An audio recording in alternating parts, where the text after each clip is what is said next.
Assalamualaikum warahmatullahi wabarakatuh. Ila hadratin Nabi Mustafa Sayyidina Rasulillah Muhammad bin Abdillah wa ala alihi wa ashabihi wa alihi wa dzurriyyatihi wa alihi. Semua khususan ila hadrati di Sayyidina Kiai Haji Amsir bin Abi Salim.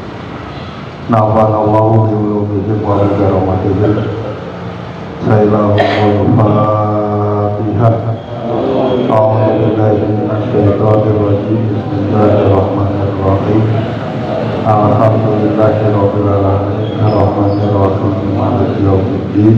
Iyyaka na'budu wa iyyaka nasta'in. Ihdinas siratal mustaqim. Siratal ladzina an'amta 'alaihim ghairil maghdubi 'alaihim waladdallin. Bismillah, alhamdulillah, wal khairu wasarru bi masyiatillah. Assalatu wassalamu ala habibil alil azim sayyidina wa maulana Muhammadin al-hadi ila siratil mustaqim. Amma ba'du. Bapak-bapak yang dimuliakan Allah Subhanahu wa ta'ala, malam hari ini alhamdulillah kita bersyukur kepada Allah Subhanahu wa ta'ala dengan nikmat iman dan Islam, sehat jasmani dan rohani.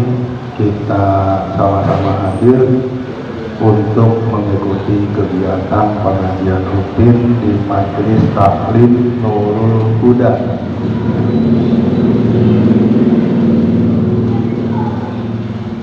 Mudah-mudahan kehadiran kita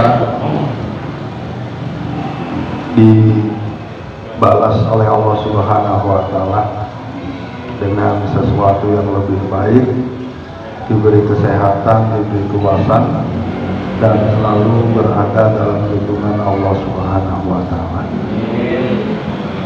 Selawat serta salam mudah-mudahan tetap atas junjungan kita dan besar Nabi Muhammad Sallallahu Alaihi Wasallam beserta keluarga dan para sahabatnya kita hingga hari kiamat nanti.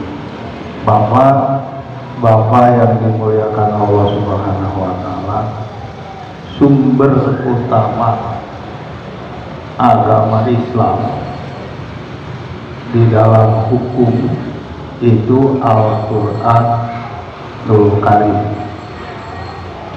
Yang kedua Al-Hadis, Al-Akhbar atau Al-Athar. Yang ketiga ijma, dan yang keempat qiyas. Sumber utama yang diwariskan oleh Rasulullah itu cuma dua, Al-Quran dengan Al-Hadis. Kemudian ada sumber ketiga, keempat, dan kelima, itu berdasarkan hadis juga, bukan berdasarkan Al-Quran, tapi berdasarkan hadis, yaitu ijma, qiyas, dan ya ini ijma, qiyas atau ijtihadnya para ulama. Jadi 5. Yang pertama, ada beberapa sahabat Rasulullah itu di dalam Sahihul Bukhari, kitab Manaqib Ashabi min Ashabil Ansor, itu oleh perawi Sahihul Bukhari itu disebutkan 4 sahabat utama yang berasal dari kaum Ansor. Pertama itu Ubay bin Ka'ab, kedua Abdullah bin Mas'ud, yang ketiga Zaid bin Al-Harithah, keempat Anas bin Malik, yang kelima itu Mu'adz bin Jabal. Jadi ketika Rasulullah ada di Madinah, mendirikan negara, mendirikan sebuah negara, bukan negara Islam, mendirikan sebuah kota yang tadi nama desanya Yasrib diambil dari nama orang yang mendirikan Yasrib, dari bangsawan Quraisy juga. Bangsawan Quraisy ada nama Yasrib, kemudian mendirikan kota namanya kota Yasrib. Kemudian Rasulullah datang melalui hijrahnya mengganti Yasrib dengan nama Madinatun. Kalau ini Madaniyah. Jadi Madinatun itu kota yang di dalamnya itu terdapat unsur-unsur kedamaian, kenyamanan, keamanan bagi kehidupan manusia. Diberi nama Madinah, kemudian Rasulullah bikin piagam Madinah. Dia bikin piagam Madinah, di kota Madinah bikin piagam Madinah. Orang yang beragama Yahudi, yang beragama Nasrani harus hidup sama-sama, rukun. Isi piagam Madinahnya gitu, rukun.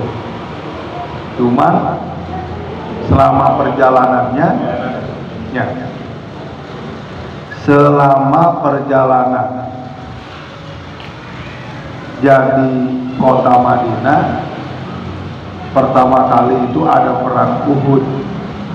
Cuman perang Uhud kaum muslimin itu dikalahkan dengan orang-orang musyrik, bukan orang Yahudi, bukan orang Nasrani, orang musyrik yang berasal dari kota Mekah. Kaum muslimin dikalahkan oleh orang-orang musyrik yang berasal dari kota Mekah. Cuma dikalahkannya kenapa? Dikalahkannya karena ada orang-orang munafik. Dikalahkannya karena ada orang-orang munafik. Tadi saya Ustadz Romdoni lagi bikin wejangan, saya dengerin. Jadi saya bahas ulang. Sama aja sih sebenarnya sama tadi. Maksudnya biar kerenan aja dikit ya. Jadi orang munafiknya satu, bukan hanya berasal dari Yahudi, bukan hanya berasal dari Nasrani, tapi juga berasal dari orang Islam sendiri. Jadi kalau dulu di Madinah itu ada kelompok munafik. Kelompok munafik yang pertama berasal dari Yahudi, kelompok munafik yang kedua berasal dari orang Islam sendiri. Siapa namanya? Abdullah bin Ubay bin Salul. Dia dari kalangan tua karena kewibawaannya, kedudukannya di kota Madinah, merasa terambil oleh kehadiran Rasulullah yang masih muda. Kalau bahasa kita mah di sini ada yang tua, ya, udah merasa ngajar paling hebat, tokoh masyarakat di bawah, gua yang juga paling kaya, makan pengajian dari luar, tiba-tiba Romdoni anak muda kemarin ngajar ngaji. Bahasanya begitu. Emang Romdoni orang dari mana? Ini ya, bahasa begitu bahasanya. Itu kata Abdullah bin Ubay. Gitu. Nabi Muhammad juga begitu, datang ke Madinah dari kalangan tua. Akhirnya Abdullah bin Ubay itu ngumpulin anak muda, mau berangkat perang Uhud. Sampai di tengah jalan anak muda dipengaruhin, yuk kita balik lagi yuk, nggak usah perang Uhud, kata orang tua tadi itu, karena merasa ini. Jadi hal-hal semacam itu juga pernah terjadi di zaman Rasulullah. Jangan dibilang, terus jangan kemudian bilang sahabat-sahabat dulu yang pernah masuk Islam lebih awal itu masuk Islam yang berdasarkan iman. Enggak semua. Nah, sumber hukum kita itu begitu. Nah, kaitannya dengan sumber hukum Islam yang ketiga, yang pertama Al-Quranul Karim, itu Rasulullah setelah ada di Madinah punya sahabat pinter-pinter baca Al-Quran, suaranya bagus, taktil kalau baca Quran, gitu kan. Nah, cara memahami Al-Quran pun bagus. Akhirnya Mu'adz bin Jabal itu diutus ke Irak. Anas bin Malik diutus ke mana? Abdullah bin Mas'ud diutus ke mana? Itu diutus oleh Rasulullah untuk mengajarkan Al-Quran. Nah, cuma sebelum berangkat Rasulullah nanya nih kepada Mu'adz bin Jabal, wahai Mu'adz bin Jabal, bagaimana carakah engkau menetapkan suatu hukum di daerah yang aku tugaskan, kata Rasul. Kata Mu'adz bin Jabal, ya tentu saya akan kembali kepada Al-Quran. Kalau nggak ada dalam Al-Quran, kata Rasulullah, ya saya ambil dari hadis Nabi Muhammad Sallallahu Alaihi Wasallam. Kalau nggak ada di dalam Al-Quran, nggak ada di dalam hadis, dengan cara apa engkau memutuskan suatu hukum? Ya ijtihadi, dengan ijtihad saya, kata Mu'adz bin Jabal. Tapi Rasulullah kemudian bilang apa? Nggak nyalahin. Kenapa? Rasulullah jawab, sodaqta ya Mu'adz bin Jabal, benar engkau wahai Mu'adz bin Jabal. Karena kenapa? Hukum dari satu daerah ke daerah berikutnya, antara Mekah ke Madinah, itu budaya sudah beda.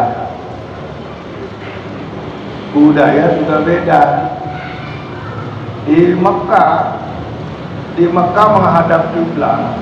Mekah kita sholat menghadap kiblat, arah kemana aja boleh, asal kita muterin Ka'bah, sebab Ka'bahnya ada di tengah. Kita menghadap kidul boleh, menghadap kulon boleh, menghadap selatan boleh, selatan kidul ya, menghadap utara ya lor boleh, menghadap kulon ya, menghadap wetan ya boleh. Tanda-tandanya di Mekah itu ya boleh kita menghadap kemana saja, gitu kan. Tapi ketika Rasulullah mau di Madinah, yang menghadap kiblat itu dari Madinah ke Mekah itu ke arah kidul, bukan ke kulon, gitu ya. Kidul kan kidul ya, iya. Jadi dari Mekah itu ke kidul. Ya kalau kita mau kebenaran dari Indonesia, Mekahnya ada di kulon, jadi menghadap kulon. Jadi arahnya menghadap kulon, betulan. Ka'bahnya ada di sana. Ya kalau dari Amerika, ada di sebelah wetan, dari Amerika menghadap wetan. Sebab kita sholat itu menghadap kiblat, bukan menghadap kulon, bukan menghadap lor, bukan menghadap kidul, bukan menghadap wetan, menghadap kiblat sholat. Ya. Nah, pertama kali kiblat itu ada di Baitul Maqdis, di sebelah barat Baitul Maqdis pertama kali. Mau berangkat ke Madinah, Rasulullah dapat perintah dari Allah untuk merubah arah kiblat kita, yaitu ke Ka'bah. Maka Rasulullah itu disebut ya Imamal Qiblataini, imam dua kiblat. Sekarang kiblat kita ke Ka'bah. Di kemana kita sholat menghadap? Ke arah kiblat, bukan ke arah kulon. Ya. Ke arah kiblat, bukan ke arah kulon. Nah terus Jangan sembarang-barang kita merubah arah kiblat mengikuti sesuatu yang kita tidak tahu.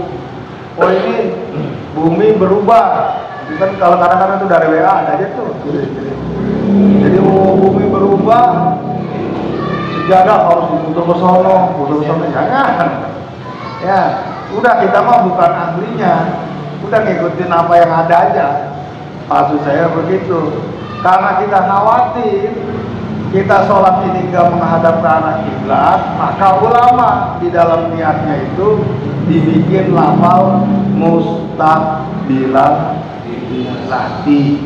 Begitu, makanya kalau sholat tuh usolnya jangan ketinggalan, mustaqbilal kiblati.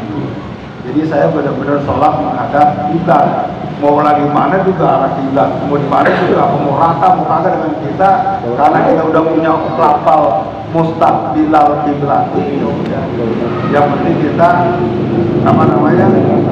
sudah nyebut bahwa kita itu sholat menghadap arah kiblat. Ya, udah. Ini pakai pindahin ke sono, kadang-kadang sampai mojok banget gitu ya. Gini, sayang itu, udah begini aja nggak masalah. Yang penting ada mustaqbilal. Ya, jangan dirubah-rubah. Biarin di sana mah. Biarin di sana mah. Yang penting kita punya mustaqbilal. Biarin di sana mah ya. Kan kita mah nggak ngerti, bukan ahlinya. Kita mau dengar. Nah, dalam 1 tahun, ya betul. Kita ingat-ingat dalam 1 tahun itu ada matahari pas di pertengahan Ka'bah. Dalam 1 tahun itu pas ada di pertengahan Ka'bah. Jadi kalau kita sholat jangan ngikutin arah matahari juga. Jangan ikuti arah matahari juga. Sebab matahari sewaktu-waktu ada di sebelah sono, ya. Gitu kan? Sewaktu-waktu ada di sebelah sana, sewaktu-waktu ada di sebelah sana. Ada satu waktu itu ya ada di pertengahan Ka'bah, ya. Matahari itu. Kalau ada di pertengahan Ka'bah dalam 1 tahun itu diingat-ingat. Ya, pokoknya diingat-ingat aja nih. Wah, ini matahari di pertengahan Ka'bah nih. Berarti gua sholat di situ aja lah. Mau matahari pindah ke sono, harus situ. Pokoknya hari itu ingat terus. Kalau sono tadi itu dalam 1 tahun itu ingat-ingat pasti ada pengumumannya tuh. Ada di atas Ka'bah betul itu. Ya, matahari. Jadi jangan mengikuti arah matahari. Kita kalau matahari di sono, katanya Ka'bah ada di sono. Jangan gitu ya. Ya. Jangan ngikuti arah matahari. Saya khawatir kalau kita ngikutin matahari, sholat zuhur kita sambil tidur.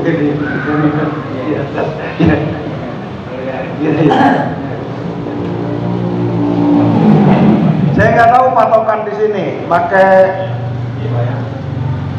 istiwa kagak di sini. Waktu zuhur.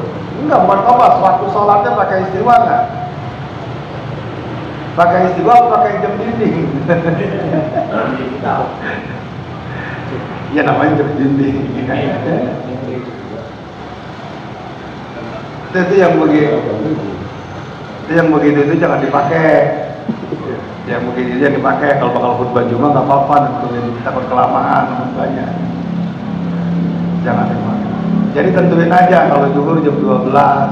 Mau katanya nih waktu pakai jam dinding sholat zuhur jam 11.52 atau 45, kita mah jam 12 aja udah ajarnya. Namanya waktu istiwa. Artinya kita ngikutin itu lempengan matahari. Coba kalau ngikutin jam dinding khawatir ya mau Yahudi yang membuat ya begitu kan ya. Sebelum berkelapa, belum 12:30 baru zuhur. Lihatin aja, kita bikin aja istiwa sendiri di depan masjid. Atau enggak kalau kita berdiri, kalau emang udah rata banget, mencong dikit, bagus. Yang aman 2:30, aman tuh. Aman 2:30. Ya. Kalau di Cirebon itu udah patokannya jam 12 zuhur, jam setengah 4 asar, gitu. Udah nggak pakai lewat-lewat, udah jam 6 maghrib, jam 7 isya, subuh jam setengah 5. Kalau di Cirebon itu di Gunung Jati, di Buntet, makanya gitu, di bawah Ciwaringin gitu. Jadi kalau sholat itu lebih bagus di akhir waktu. Kan walal akhiratu khairun laka minal ula. Kalau sholat itu lebih baik di akhir waktu, bukan di awal waktu. Sebab kenapa? Kalau di awal waktu itu masih khawatir, masih ada waktu maghrib kalau bisa. Makanya kekhawatiran apakah ada sholat qobliyah maghrib atau tidak, itu karena khawatir azan maghrib masih ada waktu asar. Kan qobliyah maghrib enggak ada, bukan ada, kita bikinnya bingung lagi nih. Ya demen aja kalau bingung. Ya, qobliyah maghrib itu enggak ada sholat qobliyah maghrib, tapi boleh kita melaksanakan sholat sunnah sebelum maghrib. Mau pakai qobliyatan juga boleh, tapi nggak ada sholat qobliyah maghrib. Ya, artinya sunnahnya bukan sunnah muakkad yang qobliyah maghrib, tapi kita boleh melaksanakan qobliyah. Kalau yang selain daripada qobliyah maghrib itu muakkadah, artinya harus dilaksanakan, ya harusnya ya sesanggup-sanggupnya kita, namanya muakkadah, terikat gitu. Jadi zuhur ada qobliyahnya, asar ada qobliyahnya, maghrib juga ada, isya ada, subuh ada. Yang nggak ada ba'diyahnya subuh dengan asar, gitu kan? Tapi boleh kita habis sholat subuh melakukan sholat subuh, habis subuh melakukan sholat boleh ketika ada hajat. Cuman hajat itu gak hajat tertentu, karena kita biasa bangun malam, misalnya jam 3 kita sudah bangun malam, terus kita melakukan sholat tahajud, sudah biasa gitu kan. Kalau kita ninggalin sehari aja tuh sholat tahajud, nyeselnya setengah tahun baru hilang tuh, sesal kagak kelaksanain sholat tahajud gitu kan.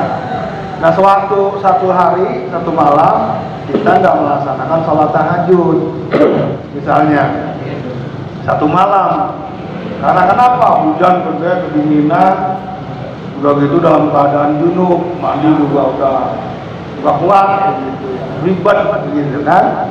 Atau enggak gitu lah, pokoknya udah udah kesiangan lah, tahu-tahu azan subuh, Allahu Akbar, kita bangun pas ngucapin as-sholatu khairun minan naum, buru-buru mandi, kita sholat subuh.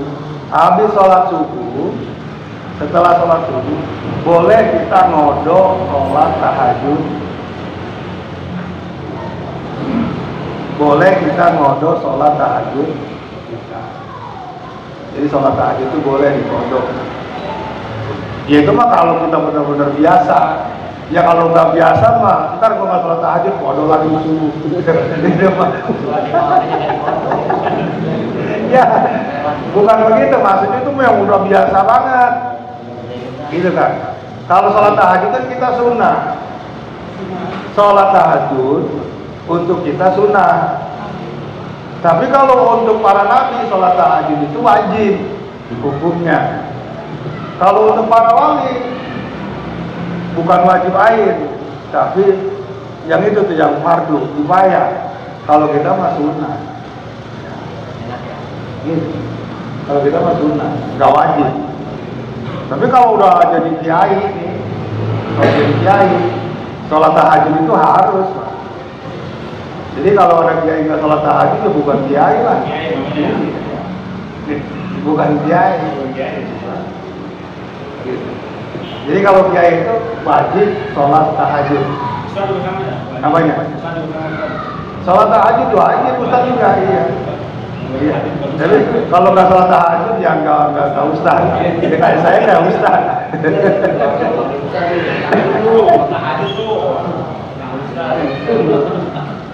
Kan yang dilakukan oleh kiai oleh Ustaz itu kan ngedoain jamaahnya, ngedoain masyarakatnya, sama ngedoain muridnya, didoain. Ya jarang-jarang juga nggak apa-apa. Jarang-jarang. Ya. Tapi berkahnya banyak Pak sholat tahajud. Berkahnya banyak. Berkahnya banyak sholat tahajud. Coba Bapak 41 hari sholat tahajud. 41 hari, 41 malam sholat tahajud jangan ditinggal. Tapi jangan minta apa-apa, jangan. Cuman khusus berdoa pada Allah Subhanahu wa Ta'ala, adukan permasalahan kita. Itu pasti ada jawabannya. Ya, pasti ada jawaban dari Allah Subhanahu wa Ta'ala. Nah, kalau Nabi itu wajib sholat tahajud. Berikutnya tadi itu kepanjangan kita ngebahasnya. Selanjutnya Mu'ad bin Jabal itu dengan ijtihadnya. Nah, ijtihad ulama itu ada dua, ada ijma dan ada qiyas. Ya. Ijma itu kesepakatan ulama bareng-bareng, qiyas itu ijtihad sendiri. Ijtihad sendiri. Nah, kalau kita sudah berijtihad sendiri, itu ijtihad kita itu nggak mesti harus dilakukan sama orang. Jadi ijtihad itu sesuai dengan apa namanya, Pak. Jadi gini, kita berijtihad Pak. Ada 7 bulan. Ada kegiatan 7 bulanan bagi orang yang hamil 7 bulan. Ada yang 4 bulan. Bahasa kita selamatan. Kalau bahasa ini ya sekarang mah 7 bulanan dah. Kita ngundang bikin rujak.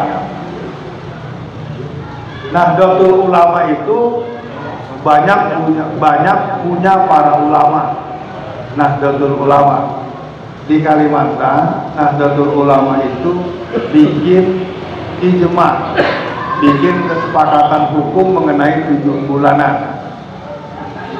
Kesepakatan hukum 7 bulanan.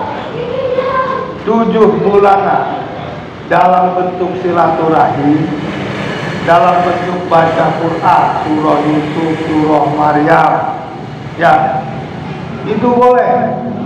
Kata Nahdlatul Ulama 7 bulanan boleh. Tapi kata Nahdlatul Ulama ada dalam kegiatan 7 bulanan itu yang haram hukumnya. Kata Nahdlatul Ulama, apa diantaranya? Mecahin telur, ya, mecahin nginjak telur itu haram Pak hukumnya. Mecahin sama ngetok kendi, ya, itu haram. Kenapa? Karena mubazir. Gitu kan? Karena mubazir. Nah, karena hal ini mubazir itu temannya setan, maka nginjak telur dalam kegiatan 7 bulanan haram hukum. Ngetok kendi dalam 7 bulanan haram hukum. Yang boleh itu kumpulnya, baca Qur'annya yang boleh, tahlilnya yang boleh. Itu yang mesti kita lakuin. Jadi ada nilai-nilai silaturahim. Yang nggak boleh tadi itu injak telurnya, haram hukum. Itu namanya. 10 kilo ya? Telurnya 10 kilo. Kenapa? Sekalian itu telurnya 10 kilo. Telurnya 10 kilo. Jadi gitu. Jadi ada Pak hal-hal yang jadi Nahdlatul Ulama juga 7 bulanan boleh. Kalau orang kan bilang udah bilang aja. Ya, kalau Nahdlatul Ulama boleh, bahkan sunnah. Ada yang nggak boleh itu nginjak telur, kumpul kendi. Hal-hal lain tuh gitu. Maka itu budaya yang diambil. Itu namanya sumber hukum kita. Pertama Al-Quran, kedua hadis, ketiga ijma, keempat qiyas. yang kelima itu uruf. Uruf itu budaya, kebiasaan kita. Ya. Nah, bapak-bapak yang dimuliakan Allah Subhanahu wa Ta'ala, itu yang saya sampaikan. Mudah-mudahan ada manfaatnya. Assalamualaikum warahmatullahi wabarakatuh.